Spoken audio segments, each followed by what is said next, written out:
The wife of jailed Kremlin critic Vladimir Kara-Murza, Evgenia Kara-Murza, is calling for prisoner exchanges to secure the release of her husband and other political detainees in Russia. Opposition politician Vladimir Kara-Murza is currently serving a 25-year sentence for accusing Russia of war crimes in Ukraine. It's the harshest known sentence that's been handed down so far for speaking out against Russia's war of aggression. Kara-Murza, who's also a British citizen, suffers from serious health problems, which his lawyers say were due to 2 poisoning attempts orchestrated by Russia's security service. And I'm pleased we can now welcome Evgenia Kara-Murza, who joins us from the European Parliament in Brussels. Welcome to DW. It's good to have you on the show. Now, what do you know about how your husband is and the conditions he's being held in? Hello. Thank you very much for having me here today. For the last 6 months, my husband has been held in solitary confinement of a disciplinary cell in a so-called special regime prison colony, which is the harshest grade in Russian penitentiary system in Western Siberia, about 3,000 kilometers away from Moscow. His bed is affixed to the wall from 5 a.m. to 9 p.m. every day. He only has one backless stool, is the only piece of furniture in that cell. The only things he's allowed to keep in his cell are a mug, a toothbrush, a bar of soap, 2 towels, and 2 books.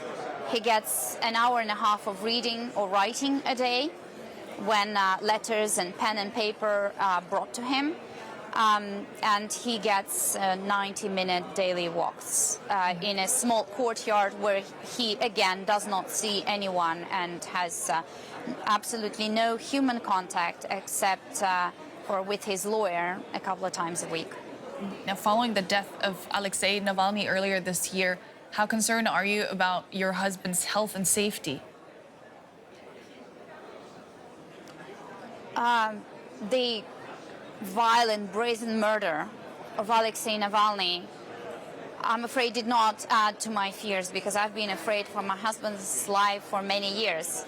My husband has been in the opposition to Vladimir Putin since Vladimir Putin came to power over 20 years ago, and my husband survived 2 assassination attacks on him. Thanks to an independent investigation by Bellingcat, The Insider, and Der Spiegel, we know the names and the faces of those FSB operatives who had been following him before both attacks. The first attack happened in 2015, only 3 months after the assassination of Boris Nemtsov on the Bolshoi-Moskvoretsky Bridge in Moscow. And since then, of course, I've known every single day of my life that my husband's life is in grave danger. You're continuing his work while he's in prison. You're advocating for him and for other political prisoners in Russia. You yourself live in the U.S., but the Kremlin is notorious for its long arm. Do you feel safe? Have you been targeted for your activism? You know what? Several of my colleagues, amazing, strong fighters, have already been targeted over the past couple of years outside of Russia. It does not mean that it will stop us. We understand what we stand against, and I understand that the best way I can help my husband is by continuing his work. My husband has been a powerful voice on behalf of political prisoners in the Russian Federation for many years, and since 2010 he's been fighting for the introduction of the Magnitsky legislation around the world that imposes sanctions, personal targeted sanctions against human rights violators around the world. And I believe that this work has to continue, especially now. For as long as Vladimir Putin is allowed to stay in power, warmongering will continue and repression in the country will continue. The only guarantee of peace and stability on this continent is a democratic Russia. And in order for that to happen, the regime in the Kremlin must fall. But meanwhile, we need to make sure that those who are opposing Vladimir Putin's regime today, both inside and outside of the country, those hundreds and hundreds of political prisoners and hundreds of thousands of Russians who left the country because they didn't want to be complicit in the war, and continue working from outside. We need to make sure that all these people survive to be there when the regime collapses and they can actually build a democracy in our country. You mentioned the hundreds and hundreds of political prisoners in Russia there. How successful has Vladimir Putin been in silencing dissent by imprisoning opposition members, leaders, figures who oppose his policies? To put it shortly, just like in the Soviet times, anyone who opposes the official narrative in Putin's Russia is being portrayed by the regime as a spy, a criminal, a traitor, a foreign agent, an extremist, a terrorist, or an insane person. So the regime has brought back the entire arsenal of Soviet-style repressive techniques that include punitive psychiatry, physical and sexual violence, Stalin-era prison terms of 10, 15, 20, 25 years for dissent, for speaking the truth, for rejecting the official narrative forced on the people.